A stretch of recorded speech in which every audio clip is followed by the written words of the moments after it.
response video to the modern mystic who posted me a video to once again attempt explanation, communication between us on this real problem. It's really a big problem, but what are you going to do?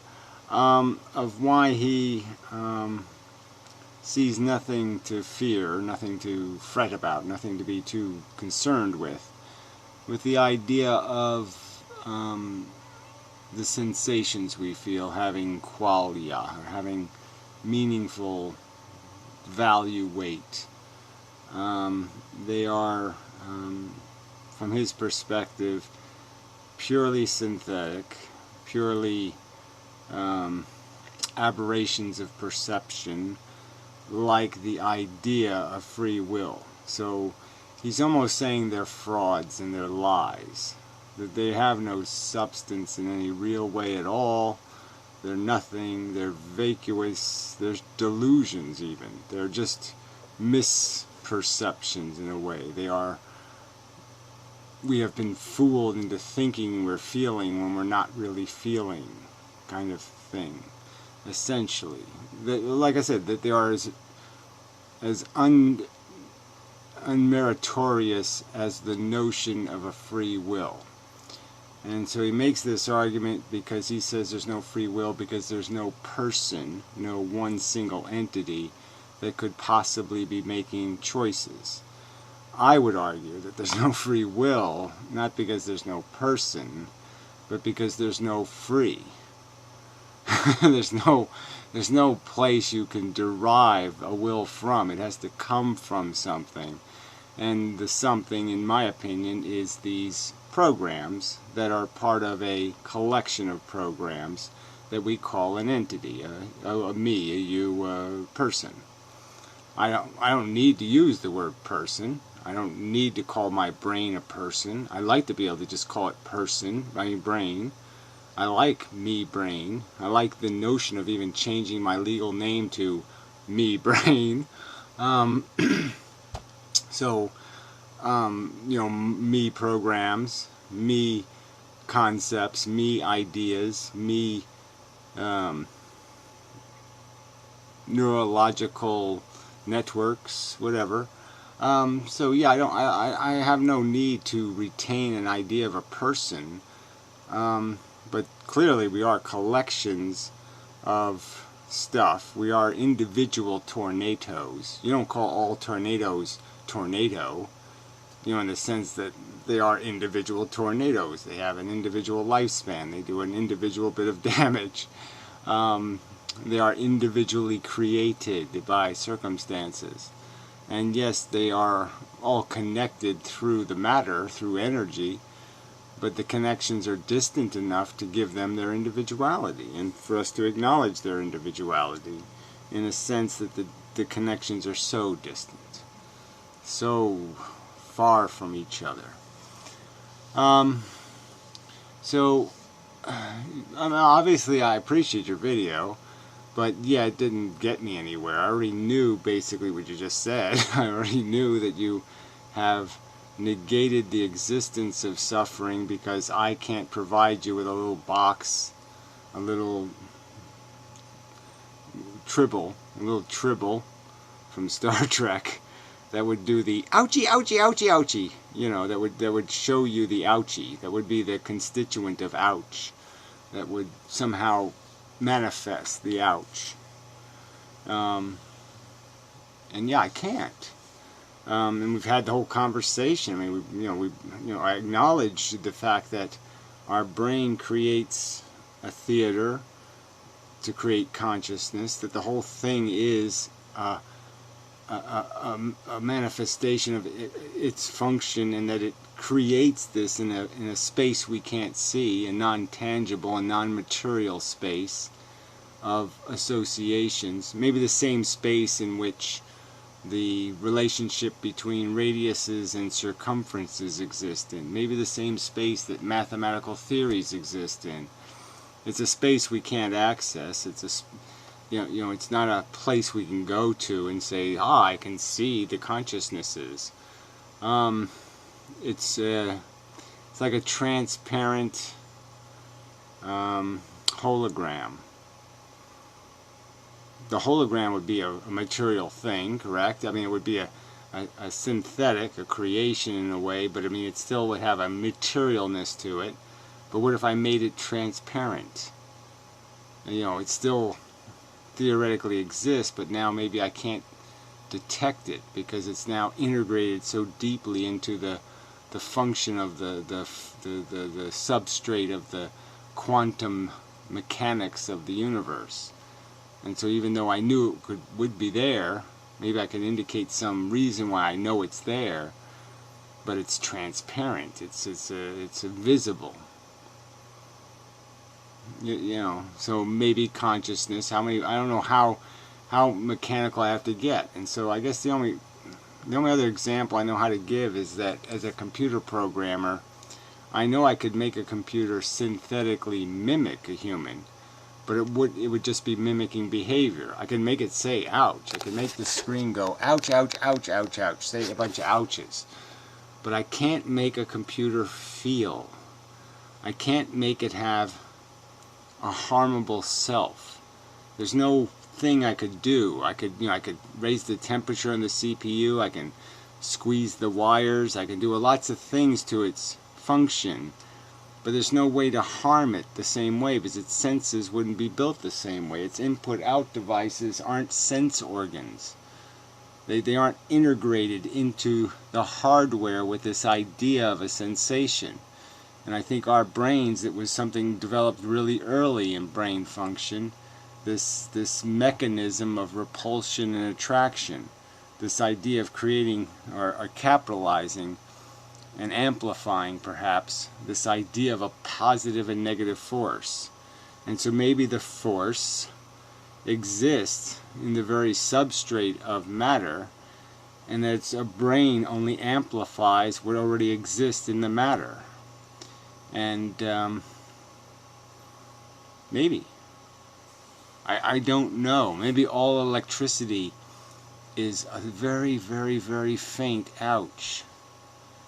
And it's only when you turn the electricity in a certain way inside of this brain mechanism that you can make that ouch loud inside of a thing called a consciousness. It becomes conscious now because ouch is in it.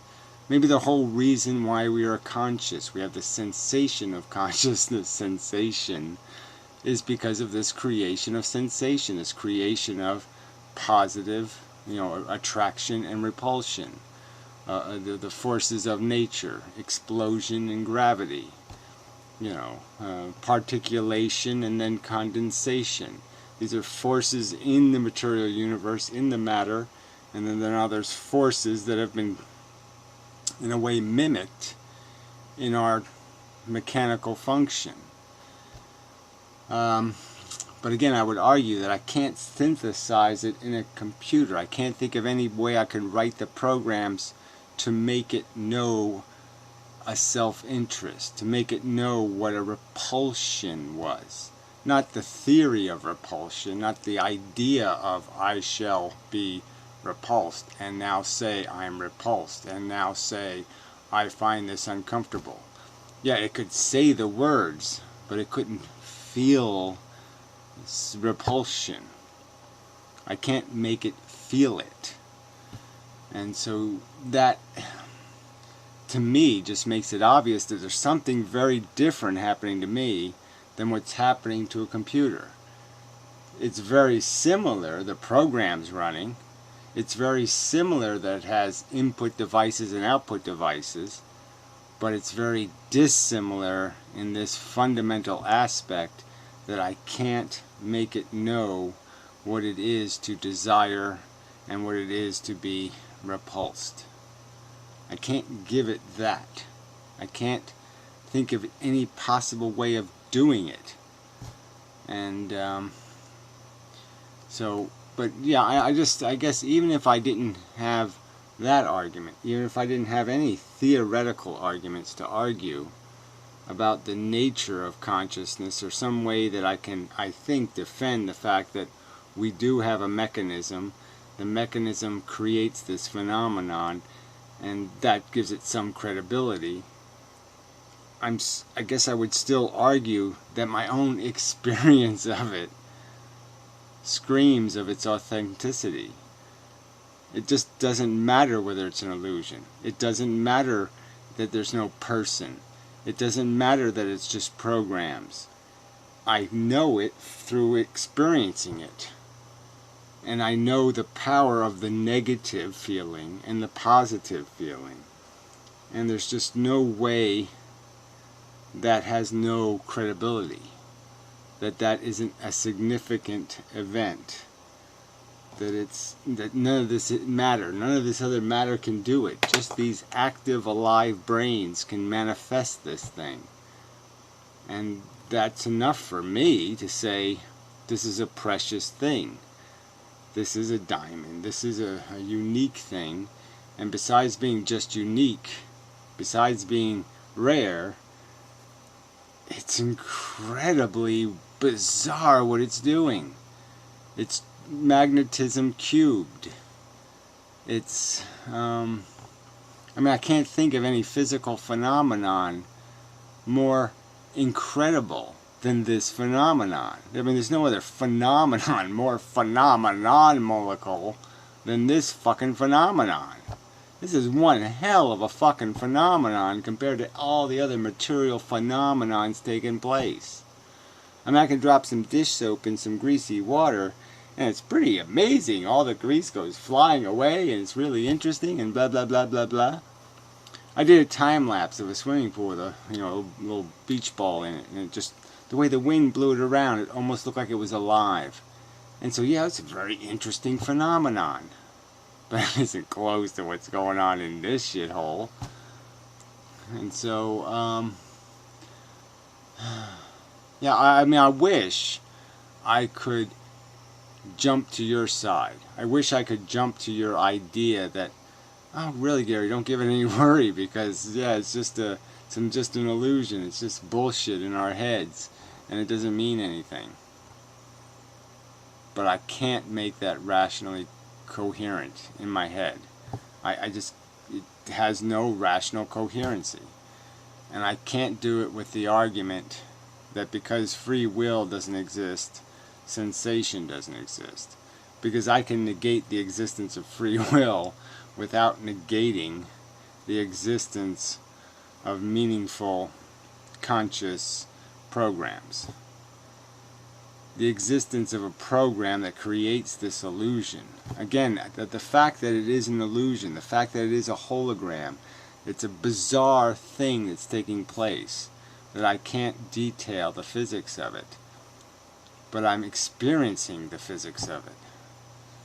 We know it has a physics, because we know our brain does logic, and it does all kinds of associations, and it does it in the subconscious thing, and they flow through this theater. This, I used to use the plane like a screen. That things fly back and forth through this screen.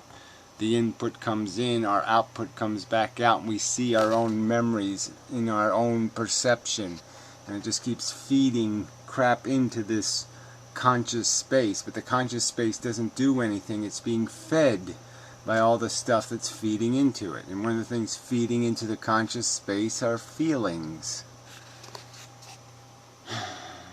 And even if they're only programs, they're damn good at it. So, like I said, I appreciate the effort. Didn't work. Partly because, I don't need non-personhood to negate free will, but mostly because I see my consciousness as something distinctly different than the electromagnetic forces running through this battery. It's coherent, it's tied to this attraction repulsion force. This is much more something than this. Especially the fact that we know there's such a huge difference between when this is on and when this is off, when this is alive and when this is dead. It might be this when it's dead, But when it's on, there's something more happening than this. Okay. So anyway,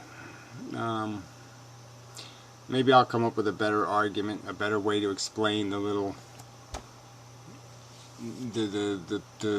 not the person, but the explanation of why there is a something in us that makes this feeling thing matter. That it's happening to a structure that has an integrity worth you recognizing as it having some integrity.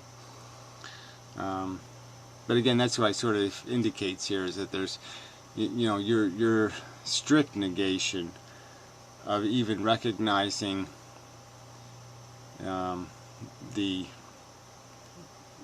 wholeness of our structure, the containerness, the bucketness of our individual buckets. I mean, you're almost negating that, and it's like, no, there is a difference between Bucket Mystic and Bucket Gary. They have different things in them. Different fish are swimming, or whatever you want, how you want to look at it. But they are different buckets. And even if you just called the bucket a person, what's the difference?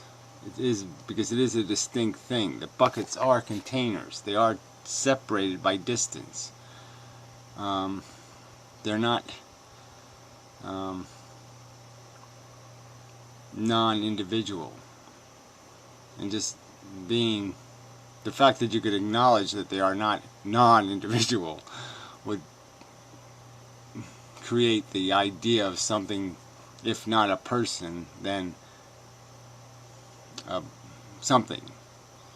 Something. There's something to brain. It's good enough for me.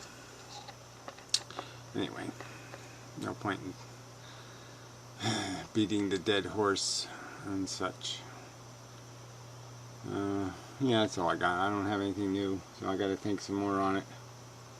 I'll see if I come up with anything. So till next time, thanks for the try, and who knows?